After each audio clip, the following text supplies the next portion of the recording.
Hello team, today we're making tomato bisque. Although bisque are usually a seafood soup, we're going to make a vegetarian version of it. A bisque is really a soup, it's defined by a soup that is really thickened by rice. Although nowadays a lot of people will use either a slurry with rice flour or they will use a roux. We're actually going to make a traditional bisque today where we would thicken it by rice. So we'll cook the rice in the soup and then we'll puree it. Okay, the ingredients for today. I have vegetable stock. I have a set of mirepoix. And the mirepoix I didn't cut fine or anything. I cut it just big enough that I could get into under my immersion blender. Okay, this is not in the recipe, but it's recommended. I have about 3 cloves of garlic sliced, and then I have my tomatoes cut to fairly big pieces. If you are not weighing your mirepoix and you want to know about how much mirepoix you need, it's usually double the amount of tomatoes that's what you have of mirepoix. So I have twice the volume over here. And then I have my tomato puree, and I have some rice. Okay, we're gonna get this started. So first thing, warm up your pot. I have my pot over medium heat. I'm gonna pour a little bit of oil in there. And the first thing that we're going to do is start cooking the mirepoix. Okay. Put my mirepoix in my pot. And you don't necessarily want it to brown, so I'm going to turn this down. My pot's a little hot, but we want it to sweat in there, okay? And like I said, we're going to puree this soup, so it's not necessary to cut this small. Okay? This should take just a couple of minutes.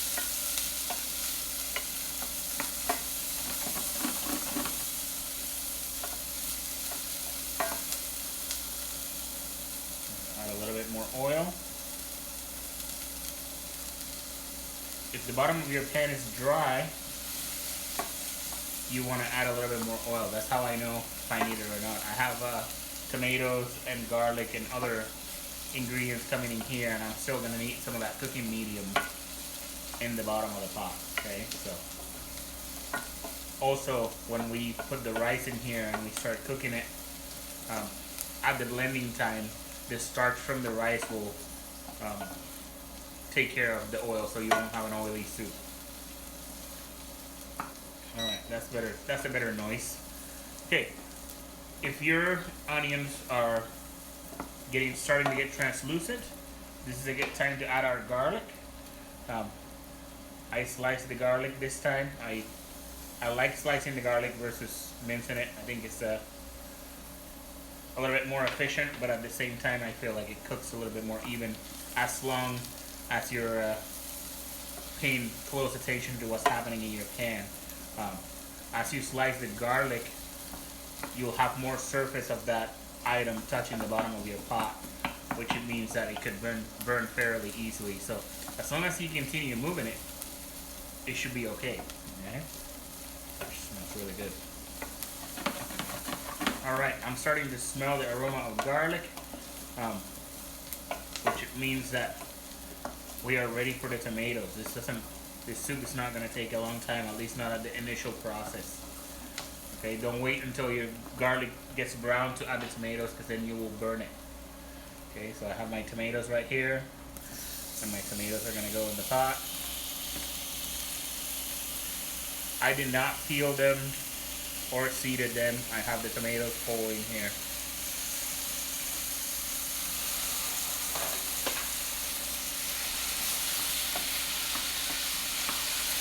The tomatoes will bring some moisture so your garlic doesn't burn.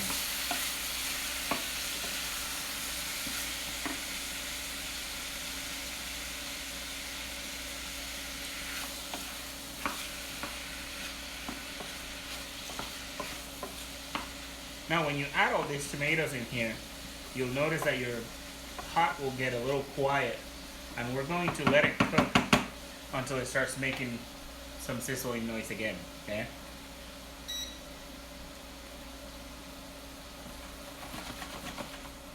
and I turn up the heat to speed up the process a little bit.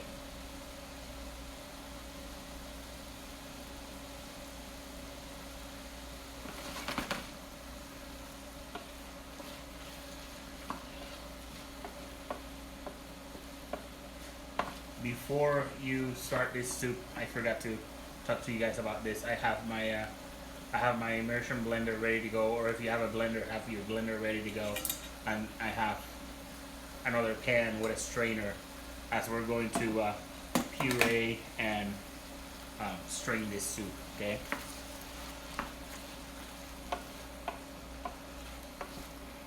All right, my pot started making some noise, and my tomatoes are starting to break apart. And at this point, I am building a well in the center of my pot right here. You can tell I can see the bottom of my pot there. And I'm going to take some of my tomato puree and I'm going to add it to my soup. I'm adding about 2 spoonfuls, and if you look at your container, you'll need about half of what you have in your container. Okay, I believe we gave you about 3/4 cup. You need about half of that. Now, here we're going to take our time and cook this tomato puree until pinçage or pincé. And what that means is until darkened. It should look almost brick color. We're removing moisture out of the tomato, and we're also adding flavor by caramelizing the sugars on the tomato. Okay, so I'm going to cook this, and this should take a good 8 to 10 minutes. And then when we get there, I'll be back and we'll continue working on this. Okay, team, so I've been cooking this for about 18 minutes over medium heat. Be patient with it. If you turn it into high heat, you might burn the bottom of the pot. How do you know you're there or you're ready to go? A couple of things to look into the pot. Your tomato product should be about 2 shades darker. It should be fairly dry. If you guys look at this product, I can see the bottom of the pan. There's no water running, and it looks fairly dry, and it's almost brick color. This tells us that we're ready for the next stage. Okay, so what's gonna happen next is we're gonna add our rice, and we're gonna add our stock, and we're also gonna season a little bit, and then we're gonna let this cook for about 18 more minutes, and we're basically just looking for the rice to cook. Okay, you guys received about a cup of rice. Half of it was for your chicken tortilla soup, and the other half is for this soup. But you don't need a whole half a cup. I think about a 1/4 cup should be more than enough rice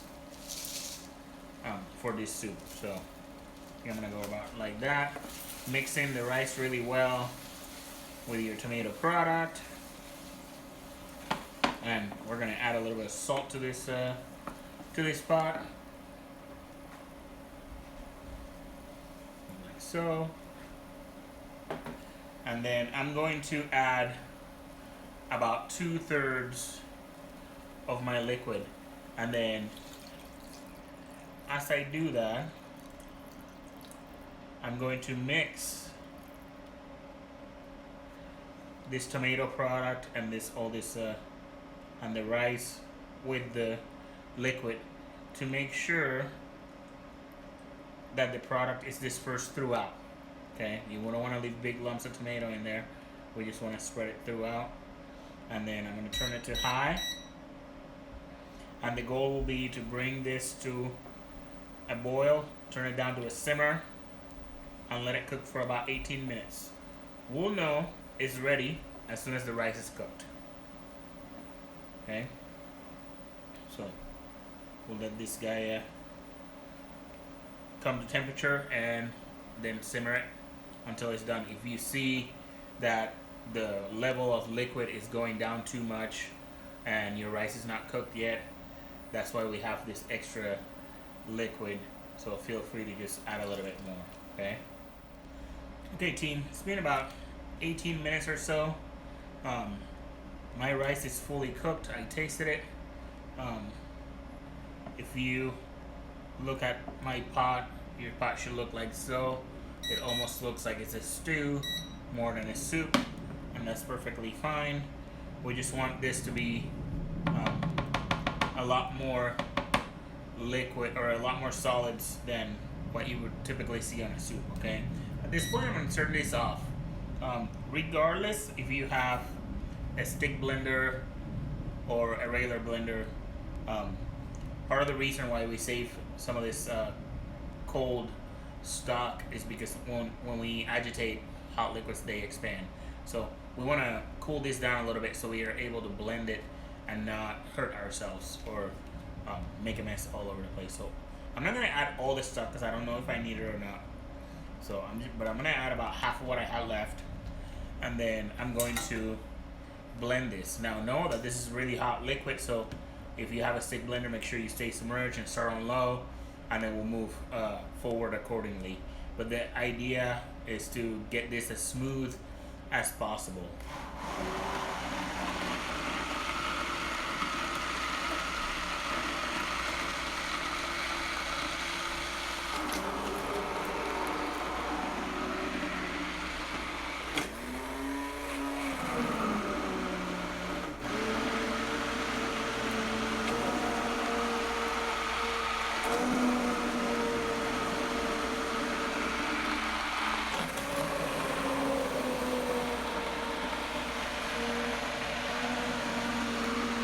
Tilting the pan a little bit should help with the depth. If you have an immersion blender, it should help with the depth of how much soup you have in there. Okay, so continue blending it until you see it smooth. This should take several minutes.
So when do we know we blended enough?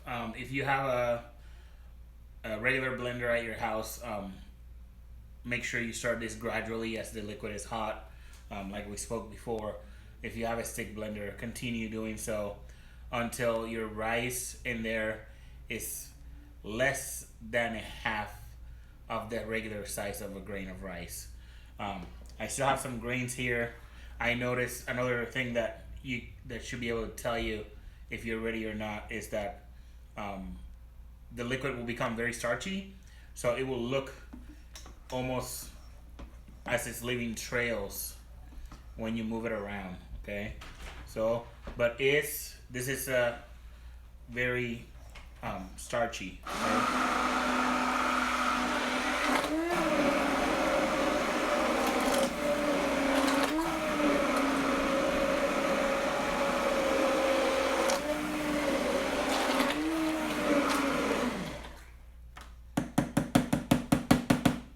Okay, I think we're ready here.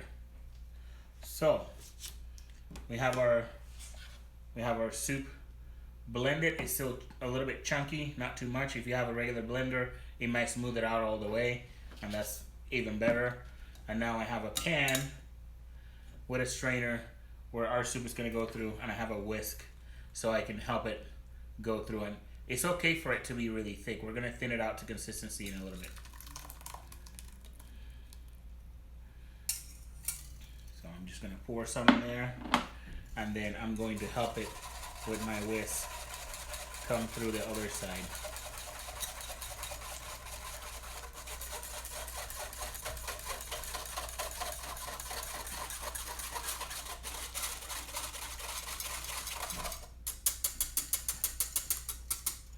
And you should have some debris like that when you're straining it out, and that's normal.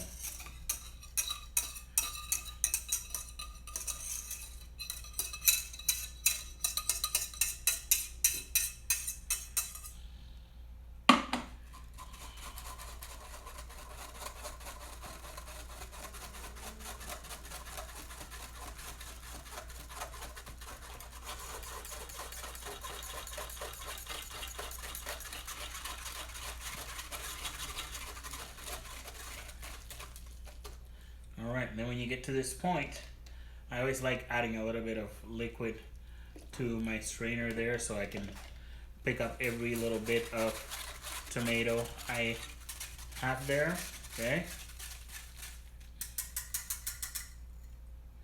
And that's my debris right here.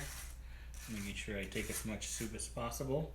And it looks like a lot less soup in this pan because this pan is a little bit bigger, okay? Now we can turn the heat back on, and all we have to do now is bring it to consistency and season it.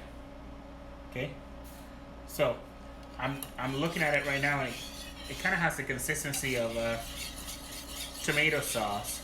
So I know we need to thin out a little bit. So I'm just gonna add more stock. I'm actually gonna feel like I'm gonna add all my stock in there.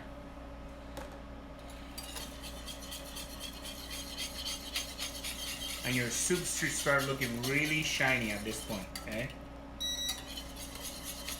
And I have a little bit of a still frozen stock here, so I'm turning it up so I can melt it as fast as possible.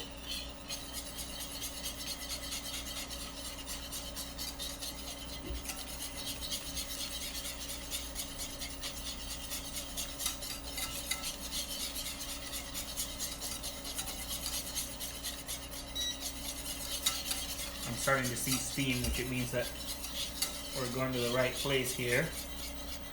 And I'm moving my soup. I don't know if you guys can see in the camera very well, but it's moving fairly fast, and it's really shiny now. And that's kind of the consistency we're looking for. If we look at it with our spoon, you should coat the back of your spoon, and you should have some trails right there. Okay? It's time to taste it. Definitely need some salt.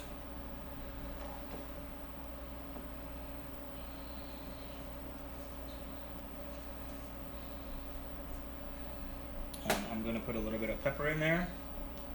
If you have white pepper, go ahead, and you want to use it, go ahead. I like the dots of the pepper. It tells the people that I'm serving that I seasoned it with pepper, so they're not overly aggressive. Some people like seasoning their food right away without tasting it first, so I just make sure that they step back and see that there's a little bit of a seasoning in there. Okay, now your tomatoes might not be the greatest, so if you feel like your soup is a little tangy or sour, go ahead and put a pinch of sugar. I'm gonna add a pinch of sugar to mine. It's not to make it sweet, it's just to balance that acidity. Okay, so I'm just gonna put a little bit of sugar in there, and I'm gonna mix this well. And my soup is steaming, so I'm gonna turn it down. I don't want it to get too hot because I don't want it to burn.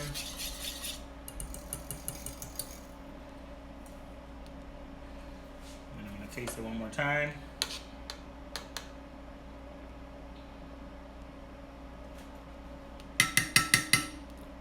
And our soup is done. Okay, this tastes really good, and it's nice and smooth. Okay, and it's super shiny. Those are the things that we're looking for. Alright, now I'm going to move my soup to the side. Turn that off. I have a bowl right here. And I have my ladle. And when I'm serving this soup, it should be nice and smooth. So always make sure you're scraping your ladle. Pour right in the center of the bowl. You don't want to fill the bowl all the way to the rim. You want to leave some space there.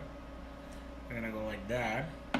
And I happen to have some basil here at the house, so I'm going to roll my basil and do a quick chiffonade.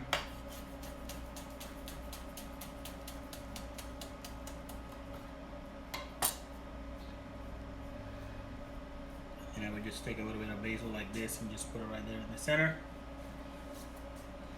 And there we go, tomato bisque.